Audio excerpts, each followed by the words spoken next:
Welcome to our deep dive into mastering crucial conversations. Ooh, I like that. You gave us some great material to work with, excerpts from Crucial Conversations Yeah. by Brené, McMillan, Patterson, and Switzler, Right. and a snippet from Talk Like Ted by Carmine Gallo. Excellent. And we're going to help you extract the insights Mhm. that'll make you a pro Yep. at handling those high-stakes discussions, the Yeah. ones that impact relationships and careers, even entire companies. It's remarkable how these sources highlight that these communication skills are important, Yeah. not just for presentations or board meetings, but for everyday life. Right. We often don't realize how much those tense conversations Right. impact our well-being and ability to reach our goals. Exactly. Crucial conversations really drives this point home, showing how these interactions can have ripple effects on everything, Okay. from our careers and relationships to our communities. Wow. And even our health. There's research cited in the book that links poor communication to things like increased stress and heart disease. Oh, wow. Yeah. That's kind of alarming when you think about it that way. Yeah. It's not just about hurt feelings, it's about our overall well-being. Mm-hmm. So we know these conversations are important, but why do we tend to fumble when things get tense? Right. It's like our brains suddenly forget how to function. Well, you're not wrong. There's a scientific reason for that. Okay. When we sense a threat, Yeah. like a disagreement, Right. our bodies go into that primal fight or flight mode. Okay. Stress hormones take over and can actually hijack our ability to think rationally. So our ancient survival instincts Yeah. are working against us in these modern situations. Exactly. That's quite the design flaw. You could say that Yeah. the book talks about this sucker's choice we face. Okay. We feel stuck between either attacking or avoiding. Wow. We either lash out or we shut down completely. Oh. Neither is exactly productive, is it? No, not at all. No. So how do we avoid getting trapped in that sucker's choice dilemma? Right. How do we break free and find a better way to communicate? That's where the power of dialogue comes in. Okay. Crucial Conversations emphasizes creating a space where everyone feels safe to share their perspective Yeah. and contribute to a shared understanding. Think of it this way. Mm-hmm. Next time you feel that fight or flight response kicking in, Right. remember that pause is an option. Okay. Stepping back even momentarily can help you get out of that attack or avoid mindset. That's such a good point. Yeah. Taking a pause is so crucial. Right? And it reminds me of something else from Crucial Conversations. Uh-huh. The idea of the pool of shared meaning. Yes, instead of viewing a conversation as a battle, Okay. everyone contributes to a common pool of understanding. Yeah. And what's fascinating is that this can lead to amazing results. Okay. The book shares a story about a company facing a tough decision about relocating their offices. Oh, yes. I think I remember reading about that. Hmm. The CEO, Chris, was initially set on a move that everyone else thought would be disastrous, right? You got it. But because they had this culture of open dialogue, his team felt comfortable voicing their concerns and sharing their perspectives without fear of reprisal.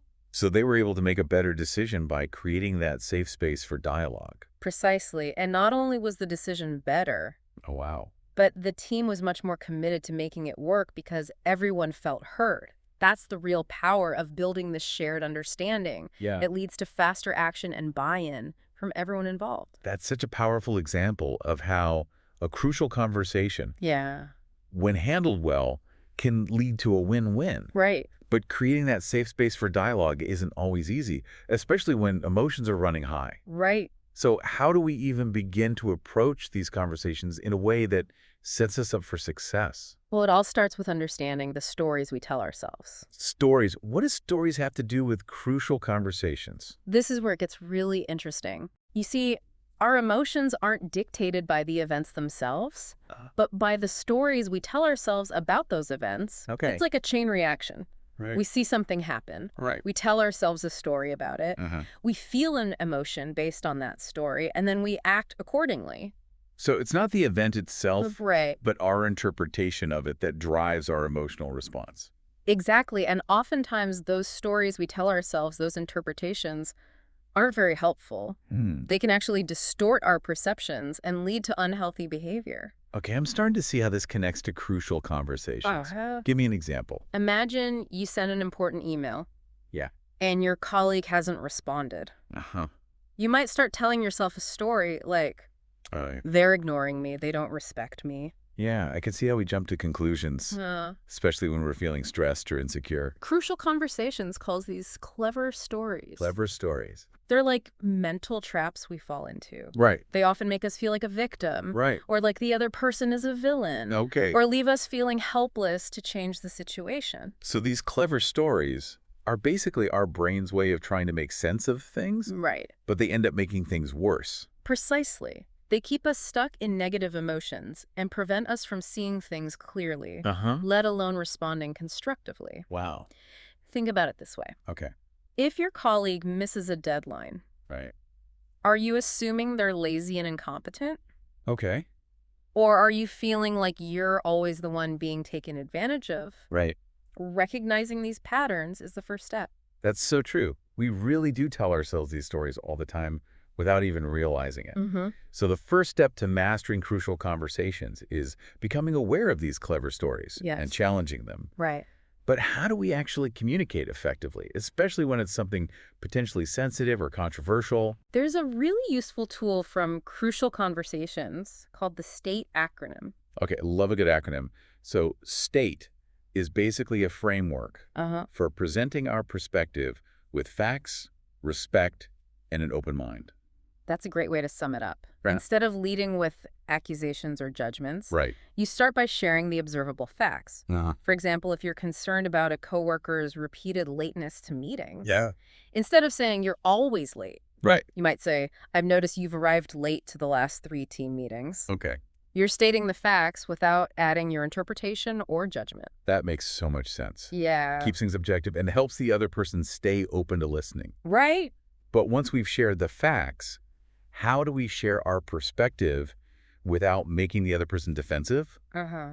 That's where telling our story comes in, right? Exactly. This is where you explain your interpretation of those facts. Right. The meaning you've made of them. But it's so important to do this tentatively. Okay. Your story is just one perspective, not the absolute truth. Right. And that's where talking tentatively comes in. Instead of saying you're late because you don't care, you might say, when you're late, I feel like our team's time isn't being valued. Okay. Is there something preventing you from being on time? Oh, I see the difference. Yeah. It sounds much less accusatory and opens the door for a real conversation. Right. Which leads us to asking for others' paths, right?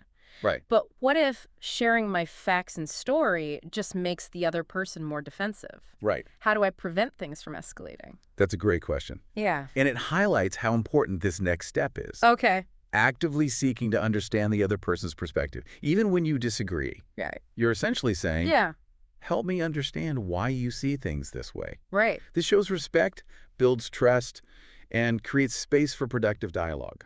It's like shifting from I'm right, you're wrong to I'm genuinely curious about your perspective. Yeah. Exactly. Which leads us to the last 2 parts of STATE, Right. talking tentatively and encouraging testing. Yep. Can you give me some examples of how these work in practice? Of course, talking tentatively goes back to that idea of sharing your story as a story, Right. not a fact. Right. Use phrases like, it seems to me, or in my experience, instead of making absolute statements. Okay. Encouraging testing is about inviting the other person to challenge your perspective. Right. You might say, Yeah. what am I missing here? Okay. Or is there another way to look at this? That's a great way to make sure you're not stuck in your own clever story Right. and that you're open to learning from the other person. I'm starting to see how powerful the STATE acronym can be. Yeah. But what about the other side of the conversation? Okay. We've talked about presenting our perspective, but what about truly understanding the other person's point of view? Right. How do we do that effectively? That's where active listening comes in. Crucial Conversations offers another helpful acronym for this. Okay, you had me at acronym. AMPP. AMPP. Ask, mirror, paraphrase, prime. Okay, how does AMPP work in practice? Tell me more. It starts with asking effective questions. Uh-huh. Genuine, open-ended questions that encourage the other person to share their thoughts and feelings. Right. Instead of asking, are you upset? Yeah. You might ask, how are you feeling about this situation? Okay. Then mirroring involves reflecting back what you're hearing and seeing, both verbally and non-verbally. Right. You might say, I see you're frustrated, or I hear the anger in your voice. Okay. This validates their feelings and helps them feel heard. That makes so much sense. Yeah. It shows you're paying attention to more than just their words. Right. And then there's paraphrasing, Okay. which is basically summarizing their perspective in your own words to make sure you understand. You're essentially saying, if I'm understanding correctly, you're saying. Right. And lastly, there's priming. Okay. Which is a little more advanced. Right. This is where you offer your best guess about their unspoken thoughts and feelings. Okay. Especially if they're hesitant to share. You might say, I'm sensing some hesitation here. Okay. Are you concerned about how this might impact the team? Wow. That's a subtle but powerful way to encourage them to open up. Yeah. And it shows you're really trying to understand what's going on beneath the surface. So AMPP is all about going beyond simply hearing the words. Right. To truly grasping the emotions and meaning behind them. This is such valuable stuff. Yeah. But what happens after the conversation? Okay. How do we make sure the dialogue leads to actual action and positive change? You've hit on a crucial point. Yeah. It's not enough to just talk. Right. You need to decide what actions you're going to take and hold each other accountable. Okay. Crucial Conversations emphasizes this. Right. And even outlines 4 decision-making styles. Okay. Command, consult, vote, and consensus. I'm guessing choosing the right decision-making style.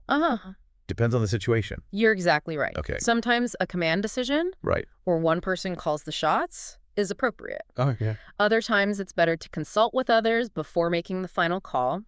There's also vote, which is pretty self-explanatory. Yeah. And consensus, which requires everyone to agree. The key is choosing the style that makes the most sense for what you're trying to achieve. So we've had our crucial conversation, and we've decided what to do. Right. How do we make sure it happens? What does effective follow-up look like? Crucial Conversations breaks it down really well. Okay. It involves answering these 4 key questions. Right. Who does what? Okay. By when? Right. And how will you follow up? Simple but effective. I love how practical that is. It removes any ambiguity and keeps everyone on track. Right. This has been a great start to our deep dive. We've covered so much, but I can already tell there's so much more to learn. What else do you have for us? There's so much more. Remember that snippet you shared from Talk Like TED? Oh, yeah. It's surprisingly relevant here. You're right. It makes sense when you think about it. Yeah. Crucial Conversations are all about connecting with another person. And presentations are about connecting with an audience. Exactly. And Talk Like TED really emphasizes the power of storytelling. Okay. Both in personal interactions and on a larger stage. I'm all ears. I'm always trying to get better at storytelling. What makes a story truly captivating? Carmine Gallo, the author, points out that stories engage our emotions, Okay. make information memorable, and even inspire action. He even cites studies that show emotionally charged events are encoded more vividly in our memories. Really? It's because of the amygdala, Okay. the part of our brain that processes emotions. So if I want people to really remember what I'm saying, I need to tap into their emotions and tell a good story. That's it. Exactly. It's like that old saying, facts tell, but stories sell. Gallo actually analyzes several iconic TED Talks and shows how the speakers use stories to make complex ideas relatable and inspiring. Do you remember any specific examples? I'm always looking for inspiration. One that stands out is Bill Gates' 2009 talk about malaria. Okay. Instead of just throwing statistics at the audience, he brought a jar of mosquitoes on stage and released them. Whoa, now that's a visual. I bet no one forgot. Talk about a way to make a point. It was brilliant. Wow. It instantly created this shared sense of vulnerability and helped the audience connect with the issue on a visceral level. Wow, I see what you mean. It wasn't just a story, it was an experience. And Talk Like TED points out that the most effective stories have a clear structure with characters we can relate to. Gallo even references Kurt Vonnegut's theory about the shapes of stories. Remember that? Oh, yes. Vonnegut said that good stories need that element of conflict and resolution. Right. It's about taking the listener on an emotional journey. They need those moments of tension and release, those ups and downs. It makes sense. Our brains are wired to pay attention to those kinds of narratives. Talk Like TED also highlights the importance of being authentic in your storytelling. Okay. The most powerful stories are often the ones that are deeply personal.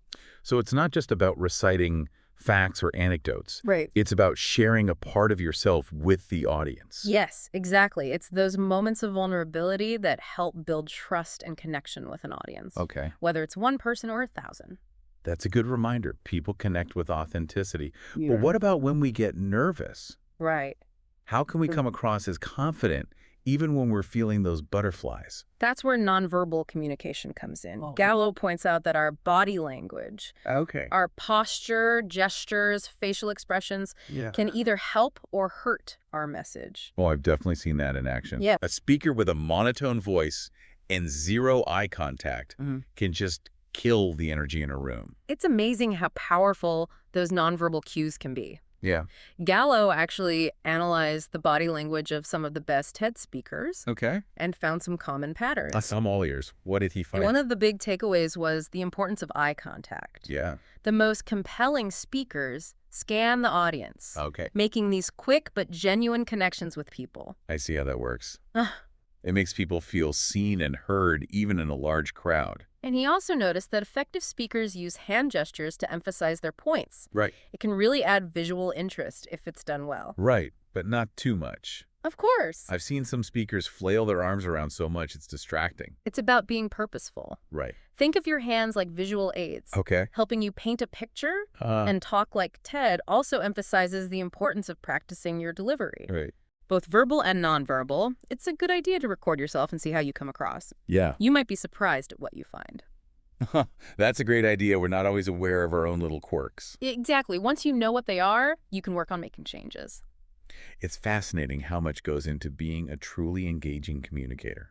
Yeah. What else did you learn from Talk Like TED? Any other tips for stepping up our presentation game? Well, vocal variety is another key factor. Okay. Varying your pace, volume, and tone can really make a difference in how people receive your message. It helps to emphasize certain points and create a more dynamic listening experience. You're so right. It's like the difference between a lullaby and an exciting story. Exactly. You need those highs and lows. And remember, authenticity is key here, too. That's right. When you're passionate about your topic, it shows in your voice. And speaking of passion, Gallo also talks about creating those jaw-dropping moments in presentations. Yes. I love that idea. Yeah. It's about creating that unforgettable moment that will stay with your audience long after the presentation is over.